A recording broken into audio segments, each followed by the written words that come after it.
No sound, no sound.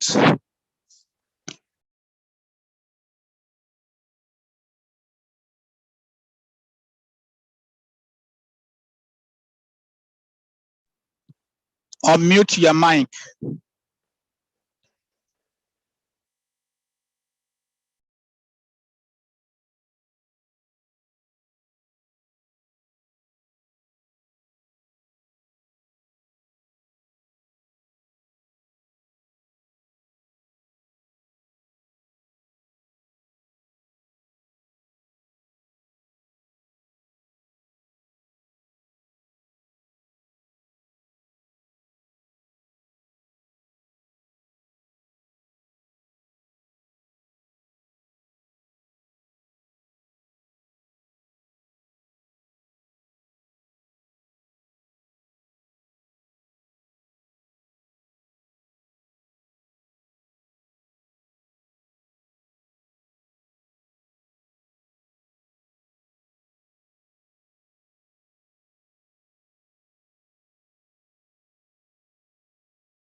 Sorry.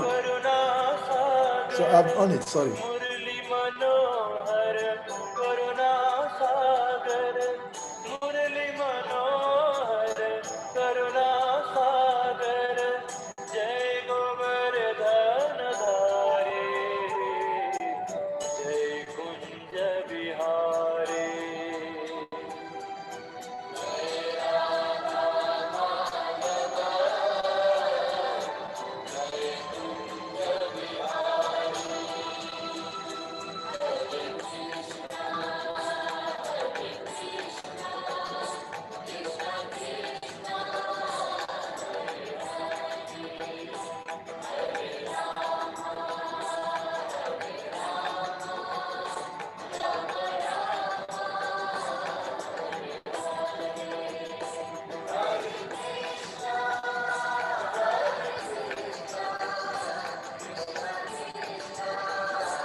The Bluetooth device is ready to pair.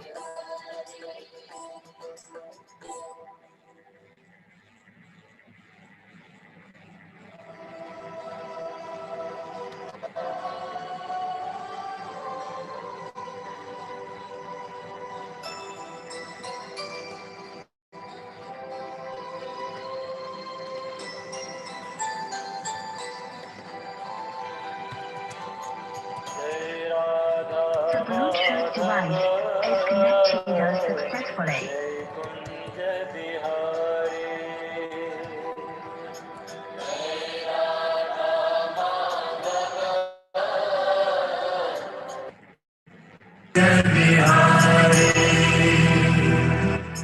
जय गोपी जन वल्लभ जय गिरिवरधारे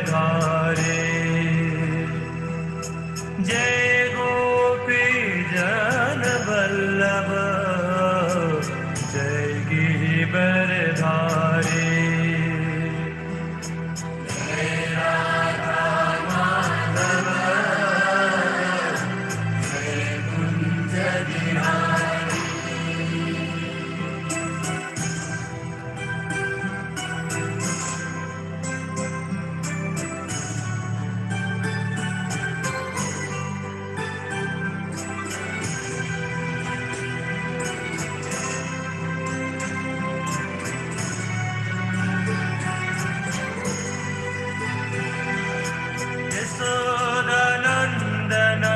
ब्रज जनरञ्जन यशोदनन्दन ब्रज जनरञ्जन यशोदनन्दन ब्रज जनरञ्जन यमुना तीरवनचरण चारे जय कुंज बिहारी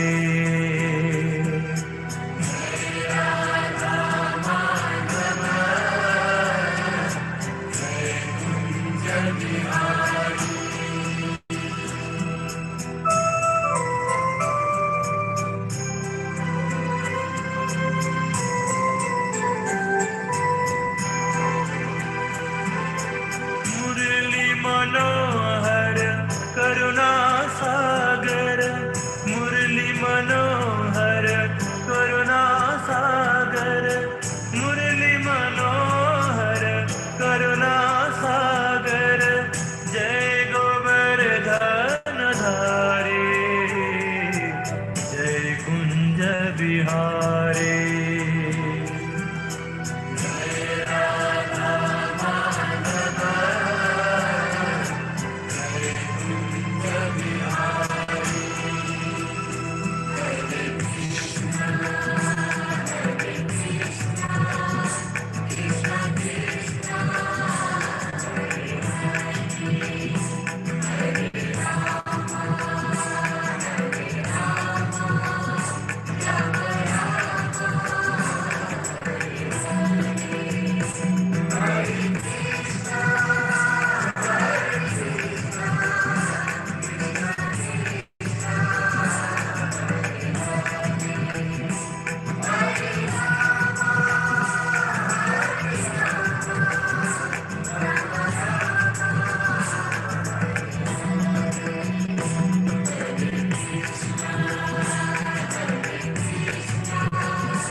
जय राधा माधव जय कुंज बिहारी जय राधा माधव जय कुंज बिहारी जय गोपी जन वल्लभ जय Girivardhari Hare Krishna. Hare Krishna.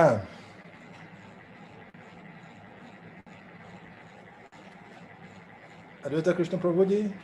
Hare Krishna, Jai Shri Prabhupada. How are you?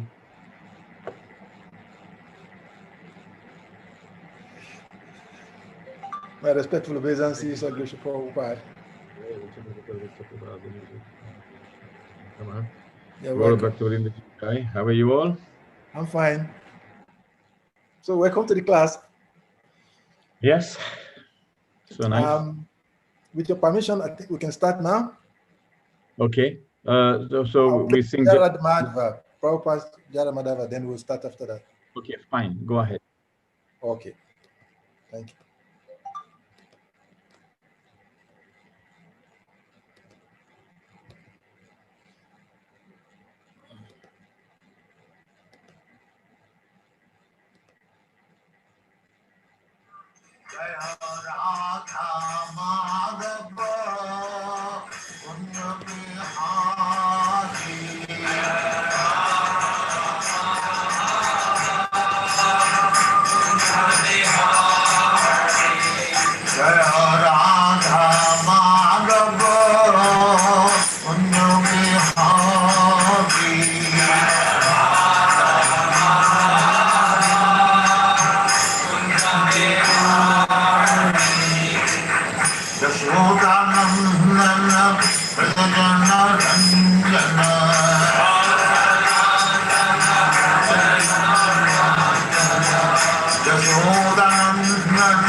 Thank you very much.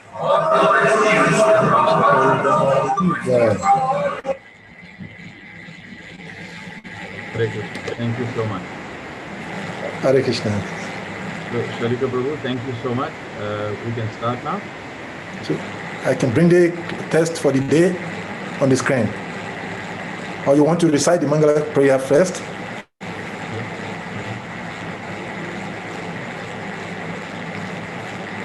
Om Ajnanatimindusya Jnana Shalakya Yamritam Yena Tasmai Sri Gurave Namaha Sri Chaitanya Manobhishtam Sthapitam Yena Bhutale Rupa Kadamayam Dadati Sapatandikam Namo Vishnu Padaya Krishna Pristhaya Bhutale Srimati Bhaktivedanta Swamini Namine Namaste Saraswati Deve Gauravani Pracharine Nirvishesha Shunnavadi Paschatade Tatarine Jaya Sri Krishna Chaitanya Prabhu Nityananda Shri Advaita Gadadhara Sivasadi Shigora Bhakta Vrinda Hare Krishna Krishna Krishna Hare Hare Hare Rama Rama Rama Hare Hare Grantaraj Srimad Bhagavatam Ki Jai.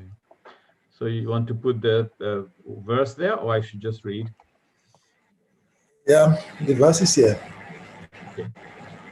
Hare Krishna. So we welcome all the devotees who are listening to this Hare Krishna Africa forum for discussion of Srimad Bhagavatam on a daily basis, and we've seen a lot of very wonderful speakers. Been following some of them on and off, and thank you again for giving me the opportunity to speak again on this forum. And my love and respects to all the senior Vaishnavas, and I hope that they bless me to guide me to say a few words in glorification of this Grantharaj Srimad Bhagavatam. And hopefully something that I will say will benefit myself and benefit others who wish to hear. So today's chapter is interesting chapter. It is a chapter which has a combination of two topics in a way. Prayers by Queen Kunti and Parikshit Maharaj saved, chapter 8. And today we've reached text 18. Hare Krishna. So thank you very much again. Om Namo Bhagavate Vasudevaya. Om Namo Bhagavate Vasudevaya. Om Namo Bhagavate Vasudevaya. Narayanam Namaskrityam Naram Jaiva Narottamam Devim Saraswatim Vyasam Tato Jayam Udhiraye. Nastapareshu abhadreshu nityam bhagavata sevaya bhagavati utama shloke bhaktir bhavati naishtiki. Grantarada Srimad Bhagavatam ki jai. Yay. Kunti uvacha namasye purusham tvadyam ishvarang prakrite param aksham sarva bhutanam antarbahir. Kunti uvacha, Srimati Kunti Devi said, Namasye, let me bow down, Purusham, the Supreme Person, Twa, you, Adhyam, the original, Ishwaram, the controller, Prakrite of the material cosmos, Param, beyond, Alakshyam, the invisible, Sarva, all, Bhutanam, of living beings, Antaha, within, Bahi, out, Avasthitam, existing. Translation. Srimati Kunti Devi said, O Krishna, I offer my humble obeisances unto you because you are the original personality and are unaffected by the qualities of the material world. You are existing both within and without everything, yet you are invisible to all. Purport by His Divine Grace, A.C. Bhaktivedanta Swami Srila Prabhupada. Srimati Kunti Devi was quite aware that Krishna is the original personality of Godhead. Although he was playing the part of her nephew, such an enlightened lady could not commit a mistake by offering obeisances unto her nephew. Therefore, she addressed him as the original Purusha beyond the material cosmos. Although all living entities are also transcendental, they are neither original nor infallible. Interesting statement. Although all living entities are also transcendental, they are neither original nor infallible. The living entities are apt to fall down under the clutches of material nature, but the Lord is never like that. In the Vedas, therefore, he is described as a chief among all living entities. Nityo Nityanam Chetanas Chetananam. Then again, he is addressed as Ishvara, or the controller. The living entities or the demigods like Chandra and Surya are also to some extent Ishvara, but none of them is a supreme Ishvara or the ultimate controller. He is a Parameshvara or the super soul. He is both within and without. Although he was present before Srimati Kunti as her nephew, he was also within her reach and everyone else. In the Bhagavad Gita 15:15, the Lord says, I am situated in everyone's heart, and only due to me one remembers, forgets, and is cognizant, etc. Through all the Vedas, I am to be known because I am the compiler of the Vedas and I am the teacher of the Vedanta. Queen Kunti affirms that the Lord, although both within and without all living beings, still invisible. The Lord is, so to speak, a puzzle for the common man. Queen Kunti experienced personally that Lord Krishna was present before her. Yet he entered within the womb of Uttara to save her embryo from the attack of Aswathama's Brahmastra. Kunti herself was puzzled about whether Sri Krishna is all-pervasive or localized. So,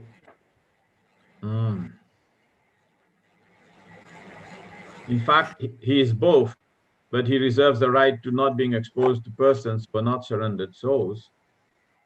This checking curtain is called the Maya energy of the Supreme Lord, and it controls the limited vision of the rebellious soul. It is explained as follows, and which continues in the next verse. So thank you again. So this is a very interesting topic, teachings of Queen Kunti, which Srila Prabhupada actually took a lot of this information, and he actually put it together in the book that we all famously know as Teachings of Queen Kunti. And it was an interesting book. It appeared around the same time as Teachings of Lord Kapila.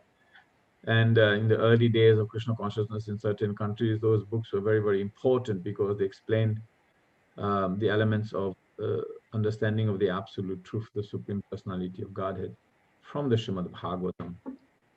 So Srila Prabhupada was very kind to give us this information in a very interesting way. So in this verse, it's actually Kunti Devi's prayer. So it is prayers of Queen Kunti. So Namasye Purusham Tvadyam Ishwaram Prakrite Param Alaksham Sarvabhutanam Antarbahiravastitam.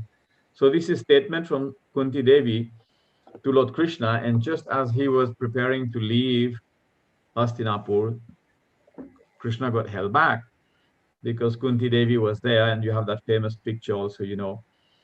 And she approached him and started offering prayers because she was a little bit fearful because of the situation that she has been involved in with all the different dynastic fights and arguments, and the Mahabharata Yuddha had just been accomplished, and there were still simmering spots of enmity because so many people had died. So she was in a little bit of anxiety, and when she approached Krishna, she said, "What's going to be our situation without you, my Lord?" So this whole prayer delineates the beautiful prayers of Queen Kunti, and it encompasses various different interesting principles, very different expectations of Queen Kunti, and glorifications of the Supreme Personality of Godhead Sri Krishna from Kunti Devi, and her emotions and her sincere feelings and her understanding of the absolute truth, and her desire for more association, and also her bewilderment as to who is this personality who is acting like my nephew. So in the prayers, you will see that these points come out. These points actually come out that, okay, there is some bewilderment, adamba, vidhambana, atyanta vidhambana, there's some bewilderment as who is this person. Then there's this desire for association. Please stay, give me some association. I surrender unto you. So there's that sharanagati. And there's also that expectation that, please protect us. If you go away, it's going to be not the same for us. And we have so many different issues here. So when she approached Krishna, one of the essential principles of this samvad, of this sort of plea, prayer and seeking benedictions and blessings for Krishna, is that she actually had one incredibly powerful qualification, and that she was absolutely sincere in her feelings. And this is kind of the conclusion of all these prayers of Queen Kunti, that she said that if someone is completely fed up with material nature, material culture, tomakinchana gochara, you can approach the Supreme Personality with sincere feelings. Now, if you look at the teachings of Queen Kunti, and if you look at how Srila Prabhupada approached this book, it is to show us that at some point we will all get completely, had enough with this material world. And Queen Kunti had gone through so much, and she was at that point that she had just about enough of everything. But of course, Queen Kunti is Krishna's associate. She is not just any person, any ordinary person. She is a very incredibly powerful lady. She is glorified throughout the three universes, and she was an eligible and powerful mother of 5 great personalities, and she had the capacity to summon different demigods to get these different children. So she was no ordinary lady. So she is a Parshada. She is Krishna's Parshada. She is Krishna's eternal associate. And as she is Krishna's eternal associate, she actually came forward and tried to actually offer these wonderful prayers to Lord Sri Krishna. And what comes in there, it's that she actually acting like Krishna's servant, but she has a mood of Madhurya mixed with a little bit of dasya. It is very difficult to say what is her sort of mood. And in so many of her prayers, she also talks about the bewilderment, the lack of understanding, the lack of comprehension of this identity of the Supreme Personality of Godhead. So she starts with this first prayer, Namasya Purusham Tvadyam. I offer my obeisances unto you because you are the original personality and are unaffected by the qualities of the material world.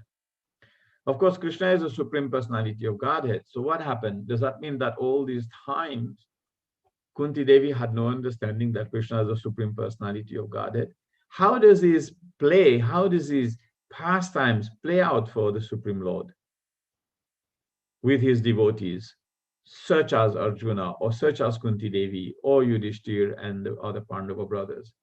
How does this interplay? How does this Leela? How does this pastimes of this Lord come in?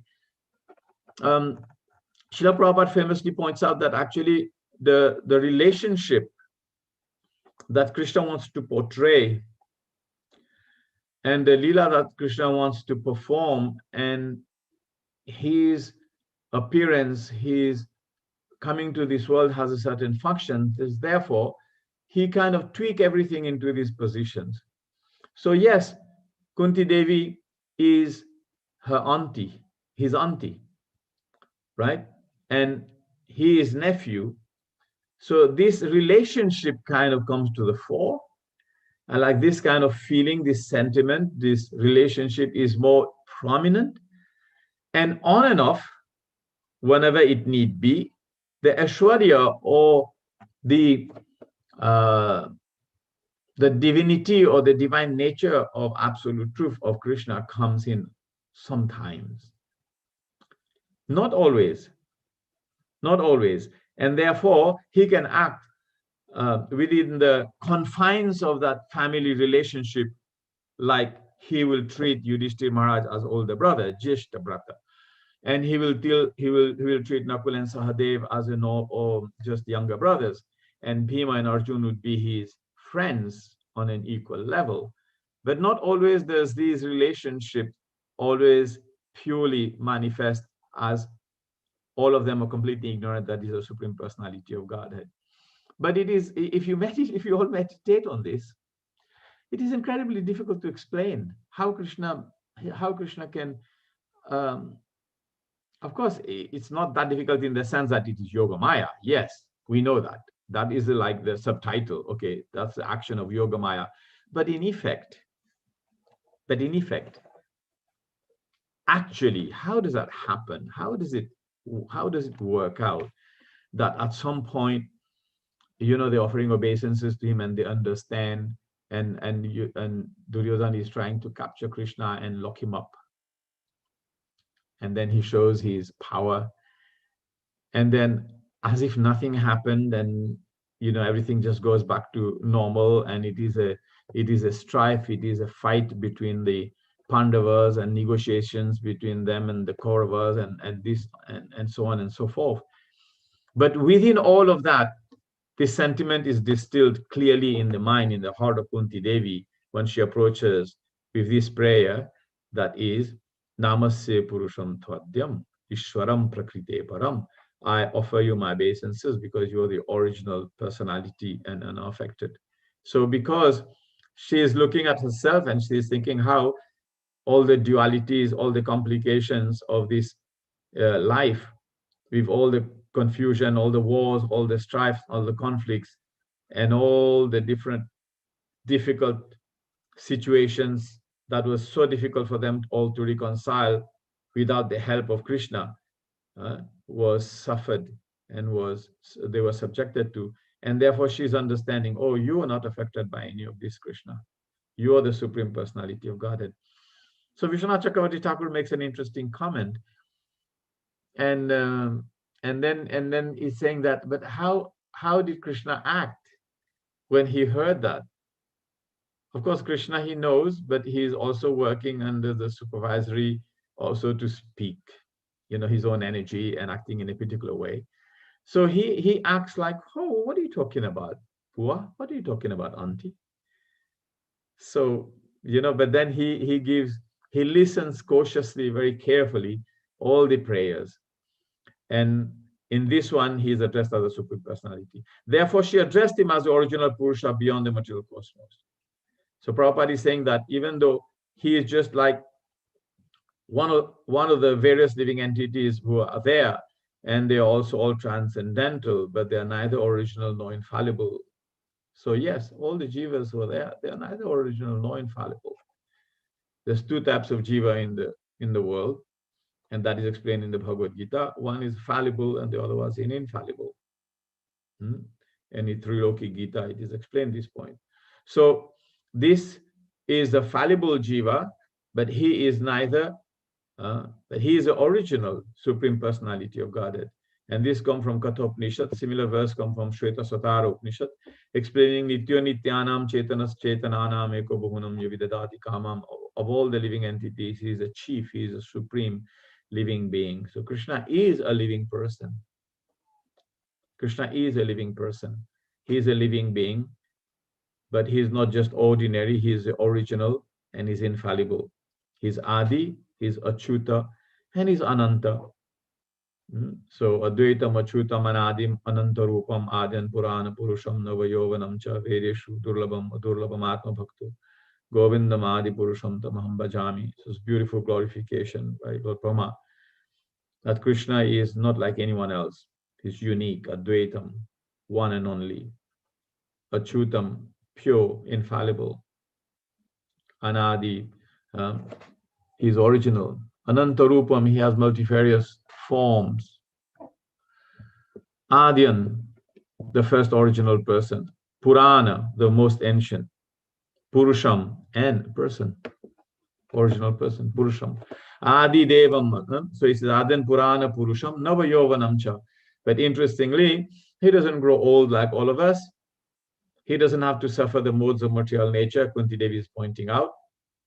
And therefore, he stays fully youthful. Nava Yovanam Cha. Vedeshu Durulavam. But understanding him and trying to get to know him or trying to achieve him, it's very durlabha, it's very rare, it's very difficult, even if you go through the process of understanding it through the Vedic literatures. So it says, Vedeshu Durlabam. So trying to understand Krishna through the Vedic literature is very rare, but then Prabhupada goes to quote again 15:15. And 15:15 goes explaining, what does it go explaining?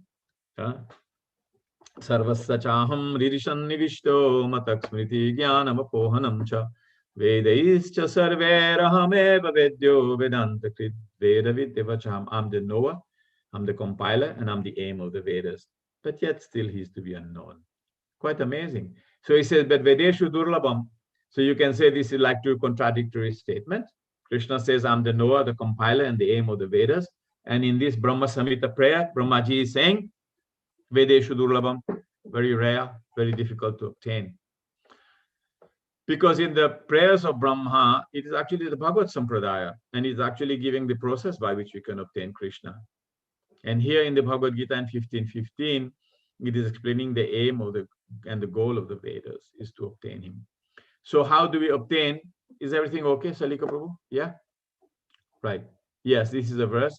15:15, I'm seated in everyone's heart, and from me come remembrance, knowledge, and forgetfulness. By all the Vedas, I'm to be known. Indeed, I'm the compiler of Vedanta, and I'm the knower of the Vedas. So there it is.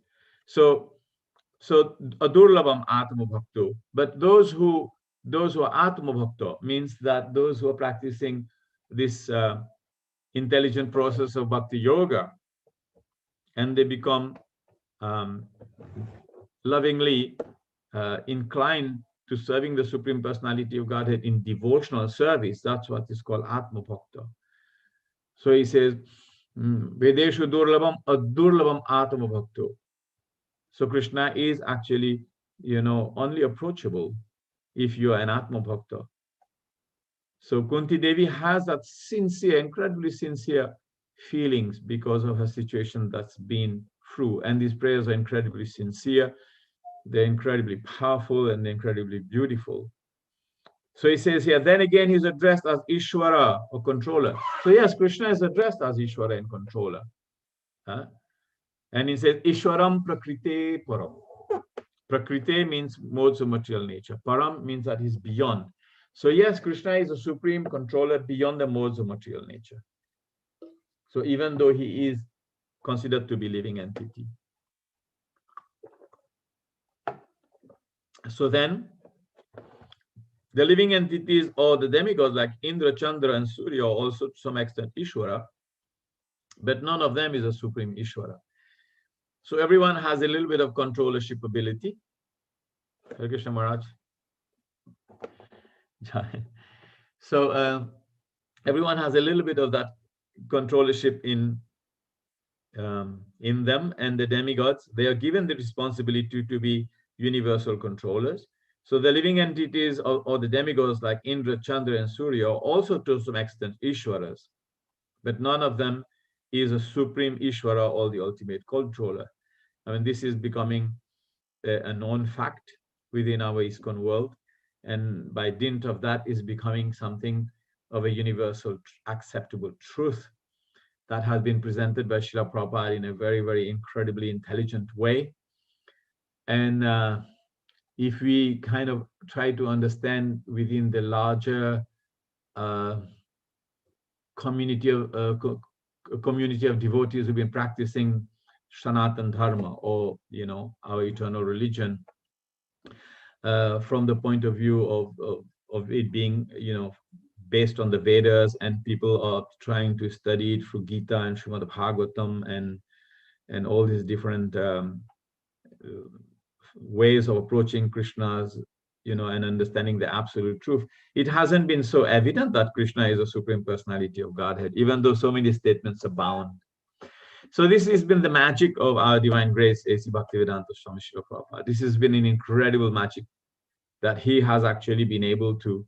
I can relate. I mean, if you allow, with the permission of my seniors, I give an example of when I was growing up, and we have some friends here also that were growing up, and we were never sure whether Krishna was the Supreme Personality of Godhead. We kind of understood, okay, we're worshipping, we're doing nice prayers, Shantakaram, Bhujakashayanam, Padmanabham to Lord Vishnu. And then we are making nice prayers to Lord Shiva, Kapura Gauram, Karunavataram, and so on and so forth. And then we are singing Sri Ram, Jai Ram at home, and our families and community and the village people, they're all devout, and we're doing that. But that clear understanding as Krishna being the Supreme Personality of Godhead was never there. And this is quite incredible. It was never there. And a lot of us, even for those who were a little bit maybe more connected to some parampara, whether it is Sri Sampradaya, the Sri Ramanuja Sampradaya, the Nimbarka Sampradaya, or our own Brahma Madhava Gaudiya Sampradaya, there has been confusions about this. There has been confusions about this. Not in the annals and in the explanations of our Siddhanta, no. The Siddhanta was clear, but in how it came about in our spiritual culture, Krishna was really a difficult topic to understand. And interestingly, when Srila Prabhupada concocted this beautiful phrase, and it is a little bit gauche, I call it a little bit, how can I say it? It doesn't seem very elegant. So when someone asks you who is God, you say, well, Krishna is the Supreme Personality of Godhead. Well, you could just say Krishna is the Supreme Lord, or you can say he's a supreme Lord, or he's a supreme person. But to go on to say, I mean, in the beginning, it was a little bit of a mouthful. And then people ask, well, why do you call him like that? Why do you call Krishna is the supreme personality? Why can't you just say? But then Srila Prabhupada had a very important mission. Srila Prabhupada he decided that by his understanding of Srimad Bhagavatam, that he established Krishna as the supreme personality of Godhead in an unequivocal manner. And taking it naturally from the Paribhasa Sutta of Srimad Bhagavatam, he did that by this incredible, which Tamal Krishna Maharaj calls, interestingly, Tamal Krishna Maharaj called this one of the Mahavakyas in the same category as the Mahavakyas that were pronounced by Madhvacharya about the absolute truth, or by Madhvacharya in the Dasa Mula Tattva.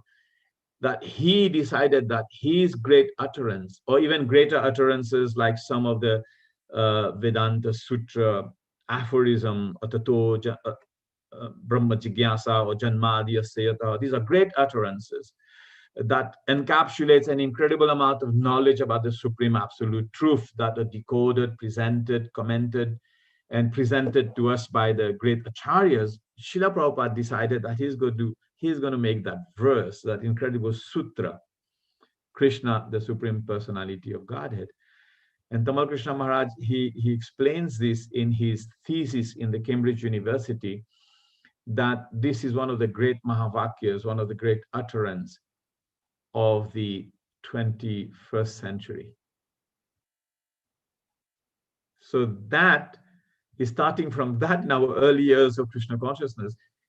It was not so difficult for people who didn't have connection with the, so to speak, Vedic culture or Sanatana Dharma, because you took it on face value, because you did, maybe some of the devotees like in the West or in Africa or in other places, they didn't have this understanding that there's such confusion in the Vedic culture about who is Krishna, is he the supreme personality of Godhead, or is it Lord Vishnu, is it Lord Ramachandra, or is it Lord Shiva, and this and that. But this utterance, even though it looks a little bit gauche, a little bit inelegant to say something about God, it actually encapsulated the very gist of Krishna being the supreme personality of Godhead in a wonderful, incredible, powerful, irrefutable, indomitable, and you cannot actually beat this in any way. So that thing, Krishna, the supreme person. So let's explain this in my humble understanding. So what is Godhead? Oh, Godhead means there is a Godhood, or Godhoodness, or there's a Godness, or there is a, God quality existence in the superlative, in the spiritual world somewhere. And there happen to be many personalities there. Right? That's what it shows. And it shows, therefore, that out of all these different personalities, which we're all confused about in the Hindu culture and the Sanatana Dharma, there's that one personality, and he is a supreme. So by this statement, it's very interesting what Prabhupada did, because he destroyed this whole fallacy of understanding that Hindu Dharma or Sanatana Dharma is polytheistic. He destroyed that in one go. Krishna is the supreme personality of Godhead. So supreme, prime, president can just be one.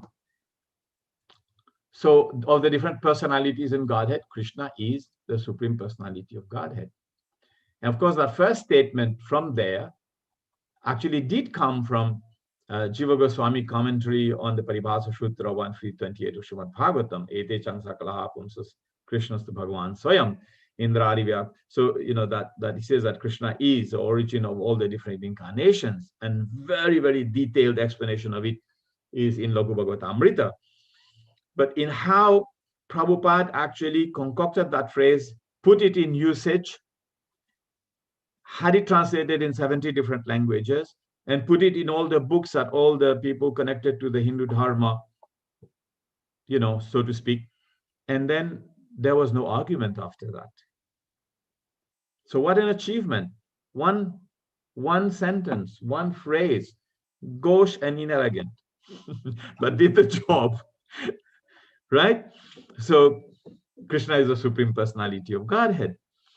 So he is that person that you, just by this statement, and if you can just explain it to someone, that divinity, that realm of divine existence, the spiritual abode, Dhamna Swena Nirahastakokam Satyam Param Dhimahi, he lives in his own abode, away from the modes of material nature, and is eternally existent, and is a supreme absolute truth, distinct from all other relative truth.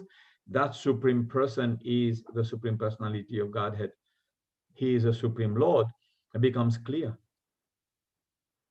I'm saying that from some humble experience in my preaching here in Mauritius and in other small places.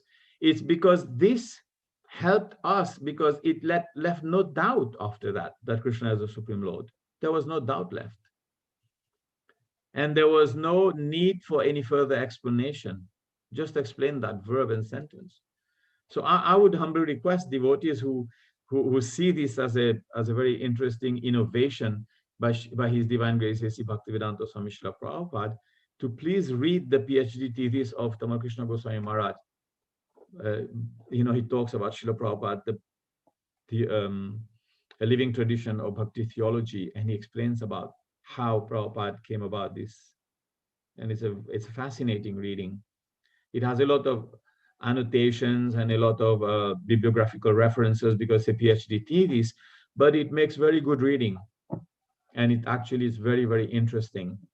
And it is an important point for us all to understand. It's a massive contribution to our movement by Goswami Maharaj, Tamal Krishna Goswami Maharaj.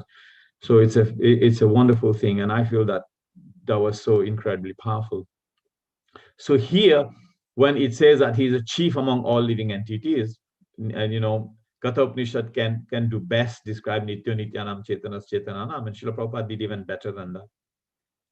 Quite incredible, the Acharya. He brings it out in a sort of concentrated pill, and he puts the whole theology of the Vaishnava Siddhanta in this one phrase, and he throws it about, in all his books, in all his lectures, in all his talks, and it created a massive impact and change in consciousness of this godless civilization having to accept that there is just one Supreme Lord, Sri Krishna. And it came from the pages of Srimad Bhagavatam. There you are. So the living entities or demigods like Indra, Chandra, Surya, and also to some extent Ishvara, but none of them is a supreme or the ultimate controller. So all confusion gone. Krishna is the supreme personality of Godhead, right? So he's a Parameshwara. He's a supreme Lord. He's a super soul. Now, the other aspect of his explanation, just give me 1 minute. Yes, sir. Vendu says, okay. Okay. Okay, sorry. Okay.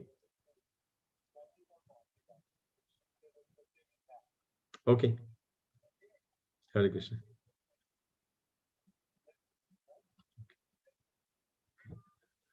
I'm sorry, just work. I had to take this one.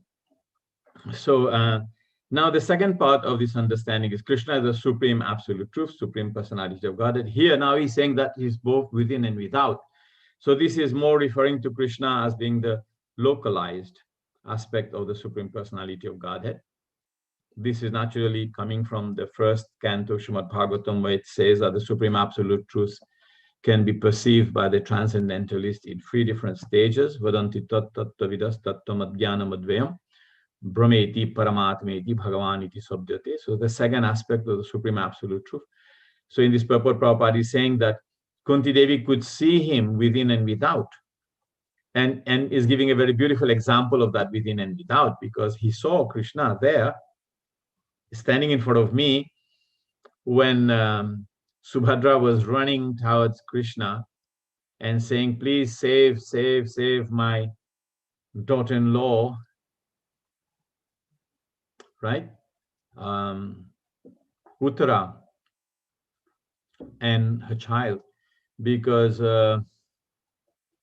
Aswathama has sent this fearsome-looking weapon that is heading towards her womb to destroy last scion of the dynasty of the Kurus.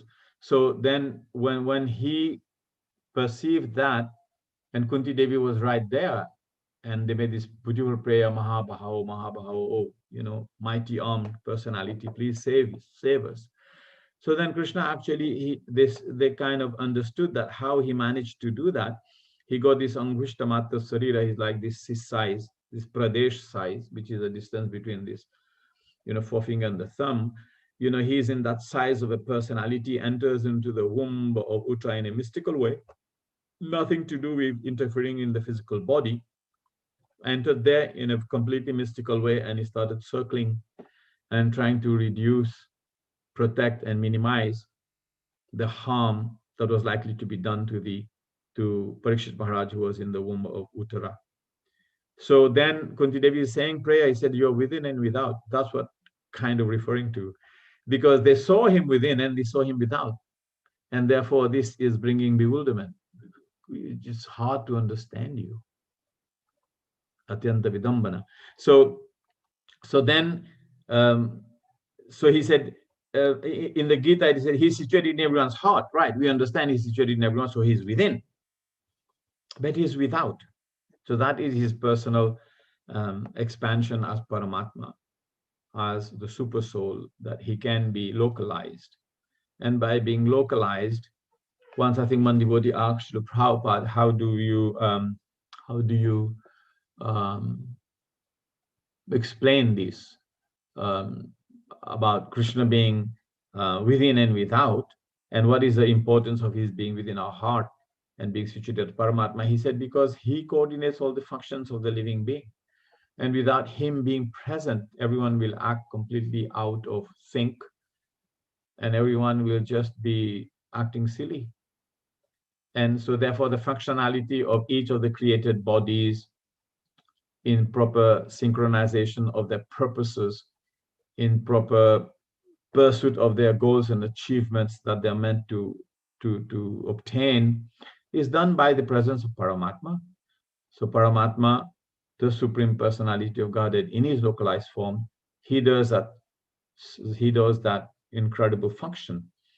So I'm situated in everyone's heart, and only due to me one remembers, forgets, and is cognizant.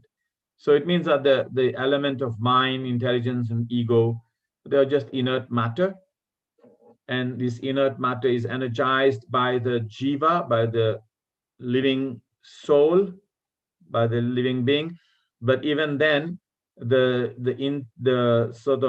functionality is only achieved by Krishna. Because even though the mind can think, even though the intelligence can discriminate and the ego can identify, this functionality is very nicely coordinated and put into its effective mode of action in the material world in different bodies only by the mercy of Krishna. And it is here explained in 3 different ways.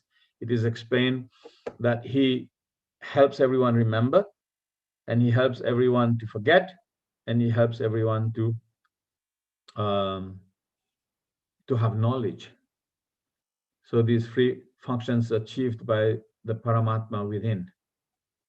And actually without, outside, that same Paramatma comes as the bona fide spiritual master who teaches us how to practice and walk on the path of devotional service.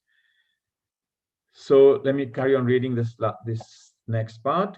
So through all the Vedas, I'm to be known because I'm the compiler of the Vedas and I'm the teacher of the Vedanta. This is the goal of the Vedic literature, is to get to know the Supreme Personality of Godhead, Sri Krishna. And sometimes it is unbeknown or it is not understood. Why does Krishna help people forget? And sometimes in preaching services, people say, but why do you have to forget? But forgetfulness is an important function to be able to achieve in each life the functions of the different bodies we are meant to, because if we don't forget, then we're going to have a mixed match of, this life and that life. So, when Krishna changes, when Krishna decides, or Prakriti decides through our karma that to give us another body, she has to delete everything from the previous body and keep only those things that is related to the Supreme Lord. Everything else got deleted. The only vikar and the only sanskara and the vritti and the impression that stays is those are related to the soul and to Krishna. The rest is gone. The rest is gone. It doesn't, I think chapter 5 of Srimad Bhagavatam, text 17 explains that everything that you've achieved materially is worth nothing, but whatever you achieved, even incomplete, and whatever you've achieved that is even partial, stays if it is related to the absolute truth. I think Chaktva Dharmam. It is kind of similar to the verse in chapter 2, text 40 of the Bhagavad Gita, where Krishna explains, there's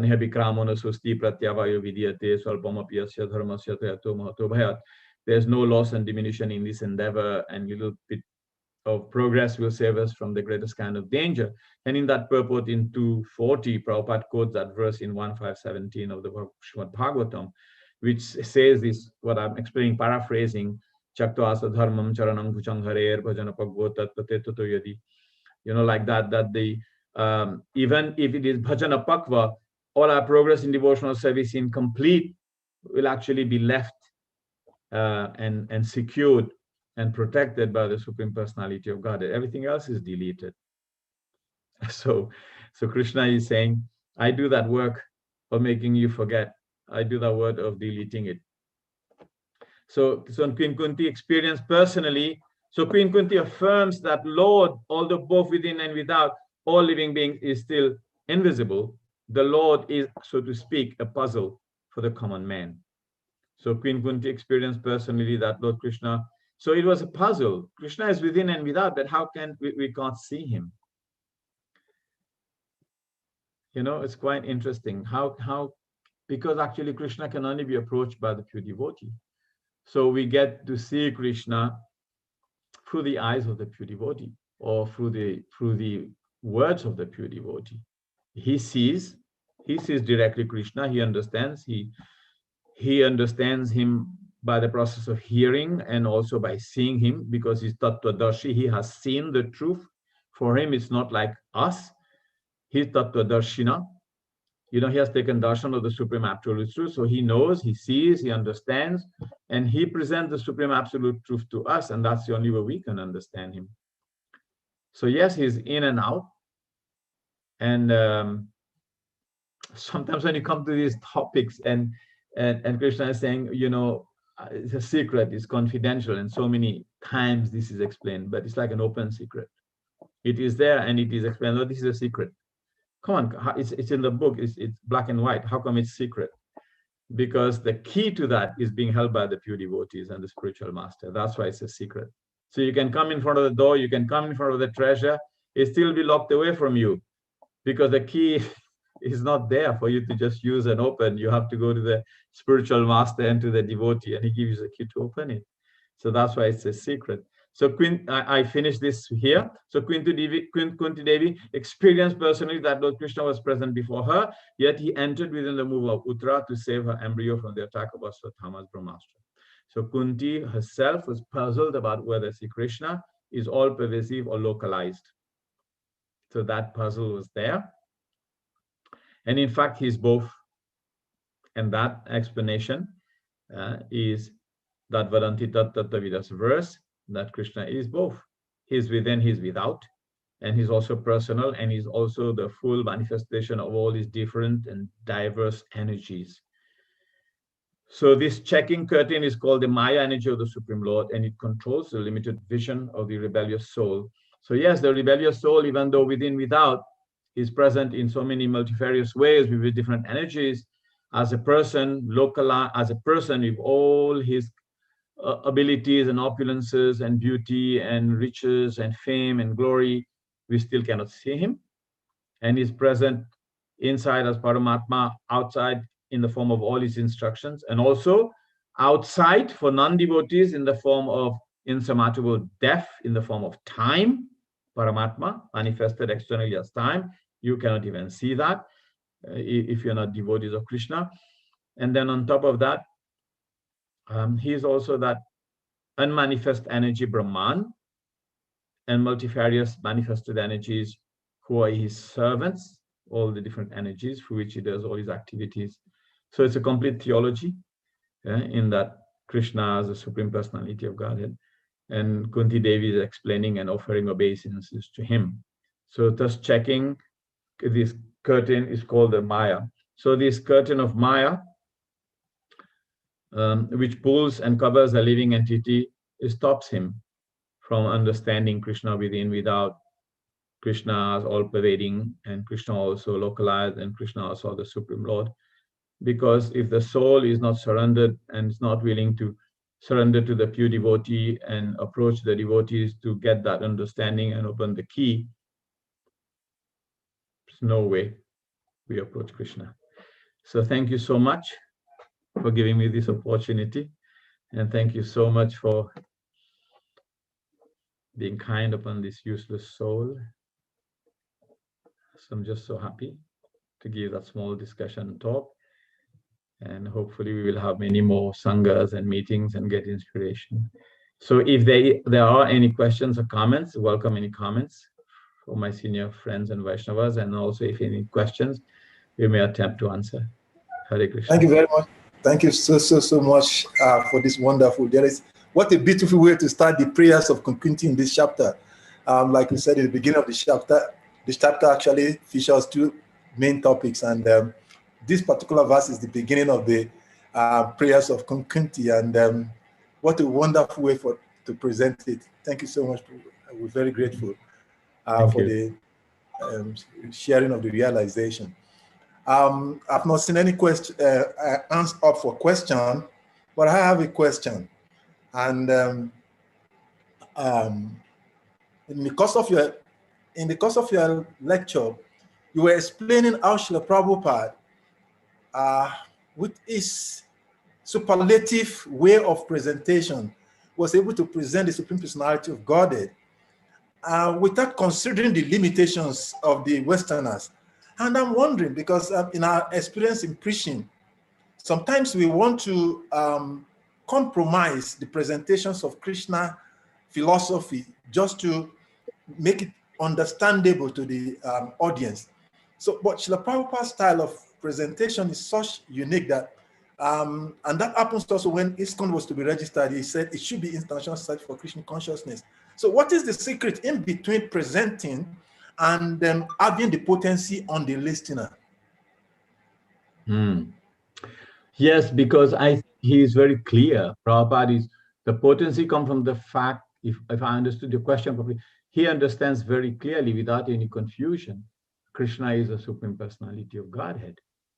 And his conviction is absolute, unwavering, total, 100%, and unquestionable. So he says it as he knows it. He says it as he understands it, and he means it as he says it, and then he takes it down from the parampara and he says it there.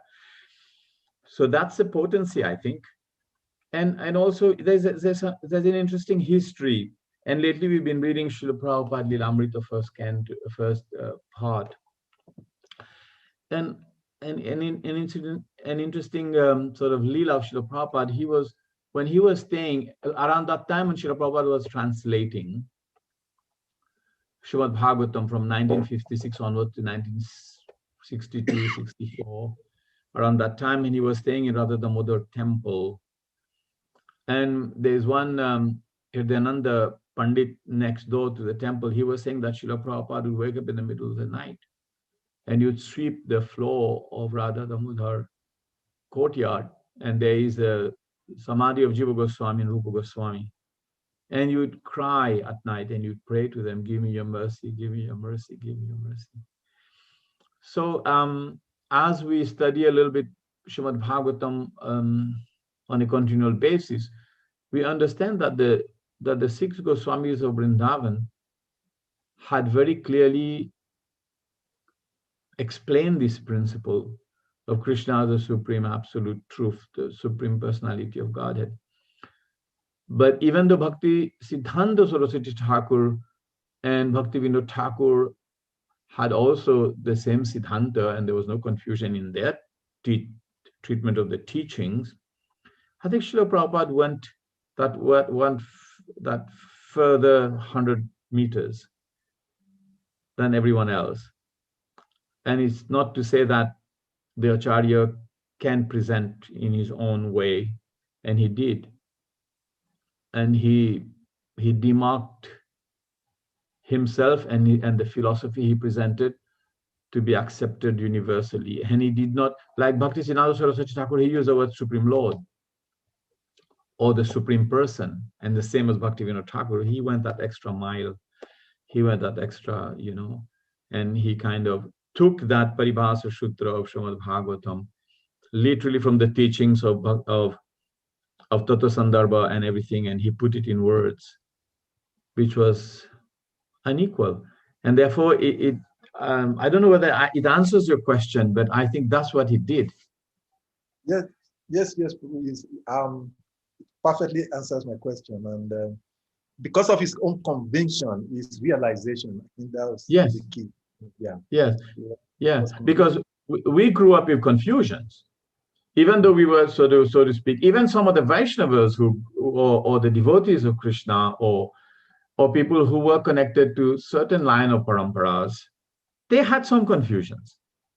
Because when the Acharya is not there and you're reading it in different languages and different ways and different mats and different temples, then confusion is always there. The only person that clears the confusion is Acharya.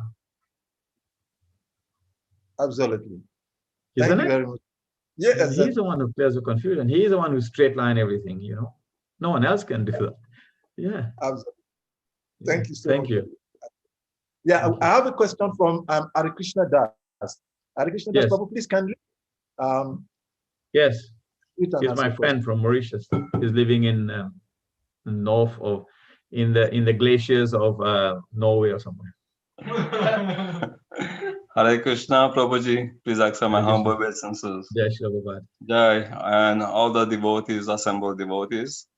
I have some Sankirtan devotees at my place. You can see them. Hare Krishna. Jai Shri Prabhupada. We were just deciding very nicely your lecture. Hare Krishna. And very nicely explained. I just want to appreciate and congratulate you for your, eloquently explaining Krishna consciousness, the praise of Queen Kunti. And I was wondering, the same things Arjuna also said in the Bhagavad Gita in the 10th chapter, after the Chatur Sloka. And the 3 verses Arjuna replying to the Lord about his personality.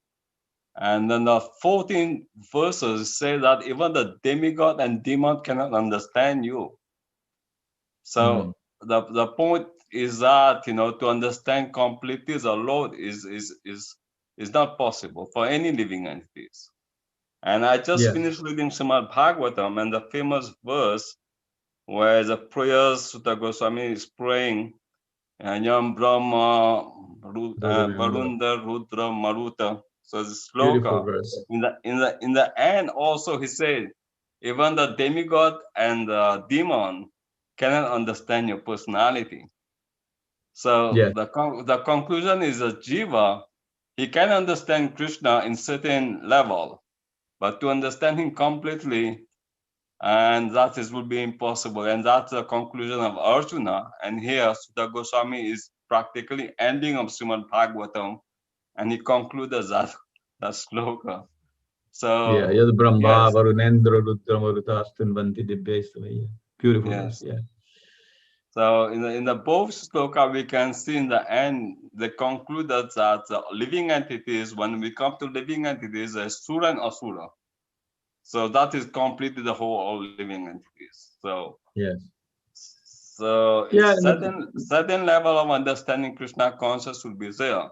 But to understand him to the Lord is practically impossible for living. No, it's impossible. It's impossible. It's impossible for anyone to even fully understand the scriptures. There's no one can fully understand everything and all the details of what is explained in any of the Vedic literatures. It is impossible for anyone to fully understand Srimad Bhagavatam. Even Srimad Bhagavatam reveals Krishna, but can never really fully reveal Krishna. So logically, from one deduction to the other, from one praman to the other, if even the Vedic literatures cannot fully reveal Krishna, and we only have that, so you can never really understand him. and the Bhagavad Gita and the Vedanta Sutra and everything else. So they reveal certain aspects of the Supreme Lord as appropriate for our advancement based on the mercy that is available to us for our acharyas. So that's what is generally available. But it is more than enough for us to end the cycle of birth and death. Krishna in his own abode is unlimited. And he is inconceivable, Acintya, and he's Ananta. So yeah, of course, impossible to fully understand him. Thank you. Thank you very much, Prabhuji. Thank you. Sahadev Prabhu. Sahadev Prabhu, yes. But Sahadev Prabhu, please can you unmute and ask your question? Hare Krishna, Prabhuji, thank you so much for the class. Haribol, Sahadev. Beautiful. Thank you. I'm somewhat unfortunate because I got distracted. I couldn't hear everything, but I will listen to it later. You didn't lose anything. But yeah. talking about understanding the scriptures, I believe I heard that Sri Prabhupada once or a couple of times said one of the purposes of his many transcendental books that he's written is just to tell the world that nobody can understand Krishna. So the purposes of his books is to help us understand that we cannot understand Krishna. Now, talking about the guru, who gives us the key to open the door to devotional service. I think some of us have already been given the key to devotional service, yet we do not know how to unlock the door to devotional service. So if you can expand on how we can unlock the door, even after giving the keys. Thank you, Hare Krishna. Okay, my first comment would be, it's not that the purpose of the Vedic literatures is, the purpose of it is that he explains that we cannot understand Krishna. He explains that for our understanding that we are limited. But that's not the exact aim, because he presents Krishna not in the way that we can understand him.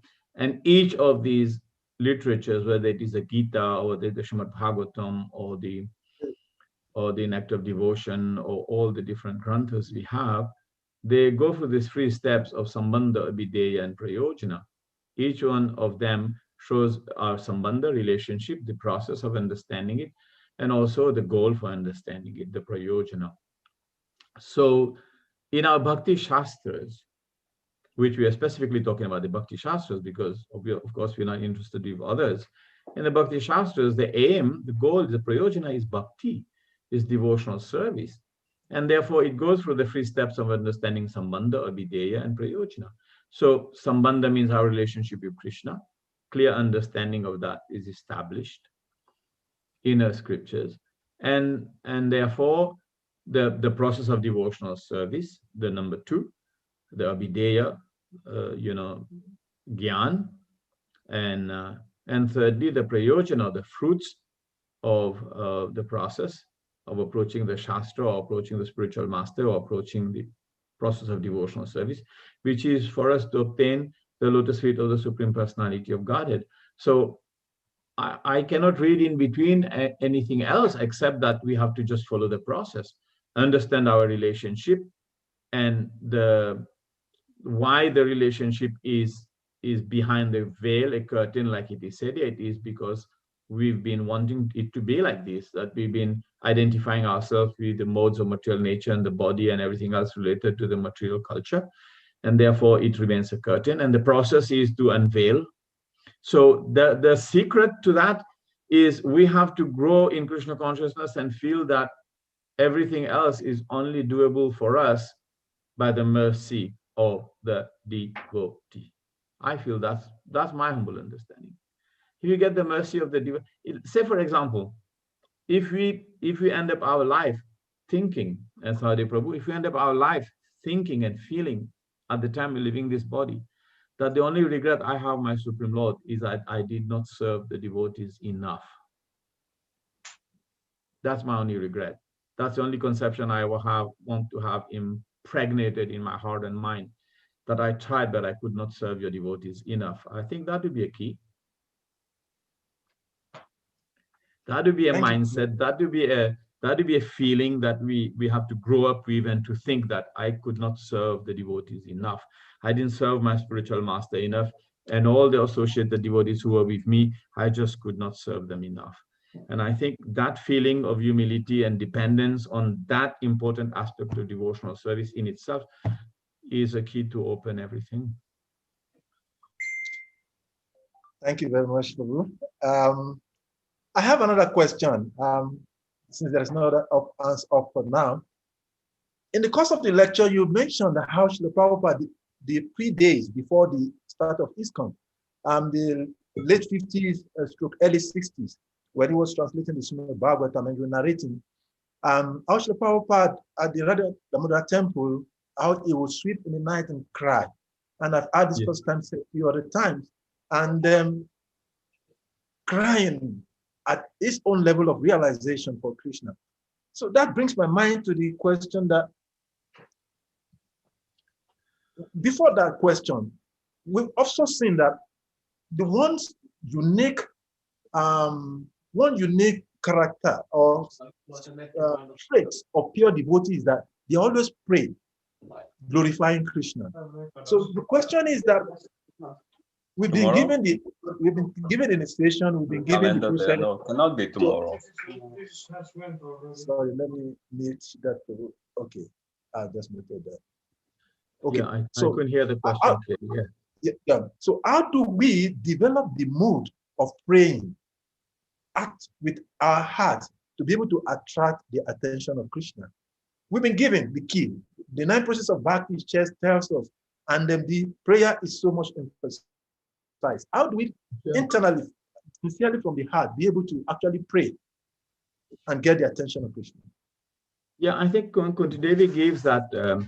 She actually says that, because in her prayers, she says how we can pray, and he says, I'm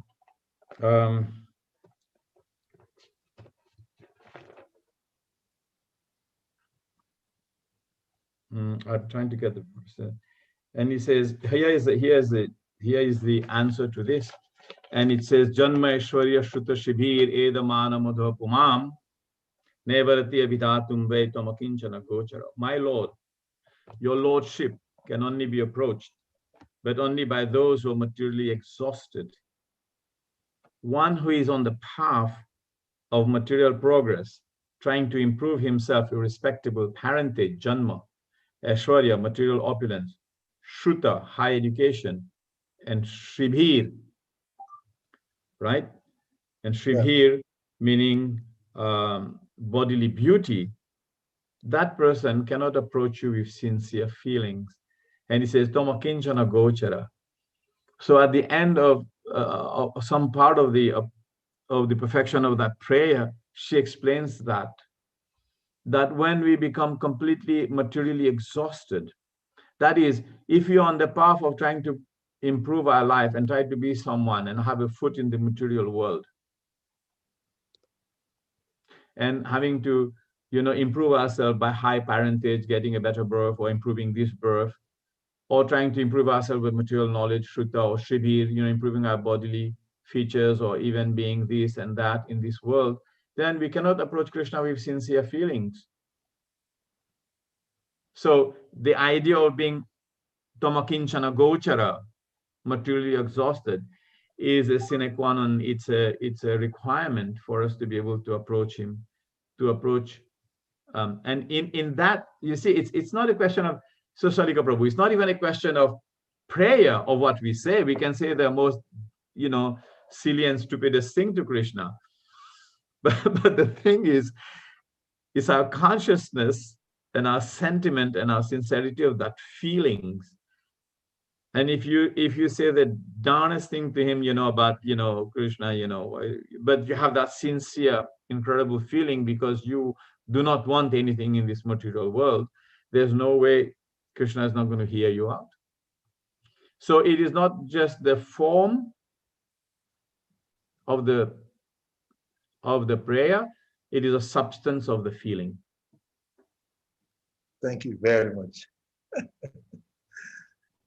Thank you so much for the wonderful answer. I'm not seeing any hands again up. It's only but today the mothers here. I don't know whether Maharaj has some comments.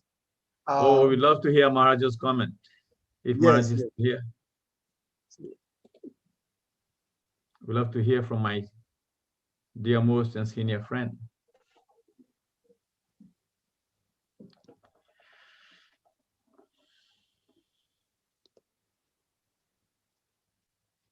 Jai Maharaj. Hare Krishna. Thank you. My life to see you. Wonderful class. Very advanced. I'm seeing how you are using the hermeneutic experience in explaining the lectures. It's very enlivening and strong. So thank you very much. Gurudev's mercy coming for all of you. Pardon? Gurudev's mercy coming through all of you and your kind association, otherwise I remain a fool. Yes, we are made of Guru's mercy. Yeah. So thank you so much. Yeah, it's our pleasure to have you. Thank you. Hare Krishna. Hare Krishna.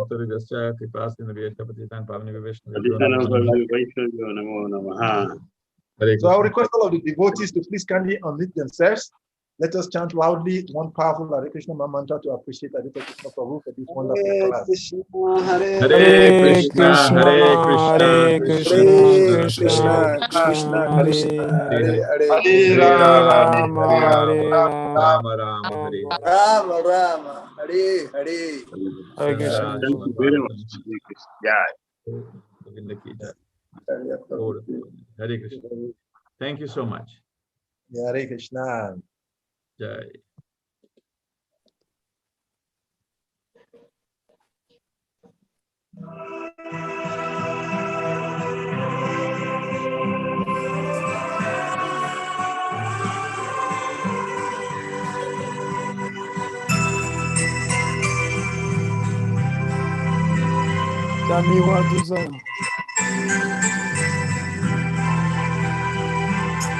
Jai Radha Madhava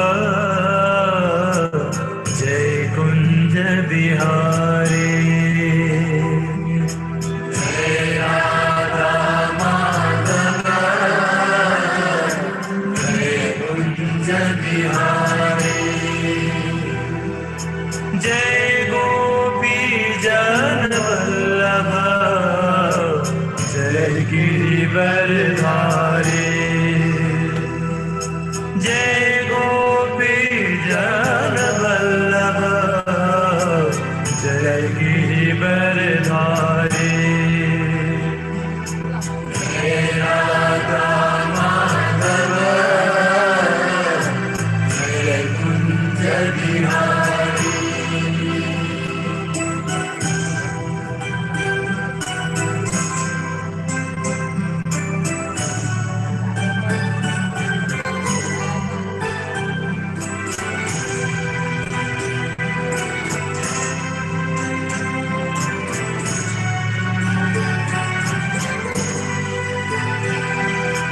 Yasodhanandana Braja Jana Ranjana Yasodhanandana Braja Jana Ranjana Yasodhanandana Braja Jana Ranjana Yamuna Tiravanachari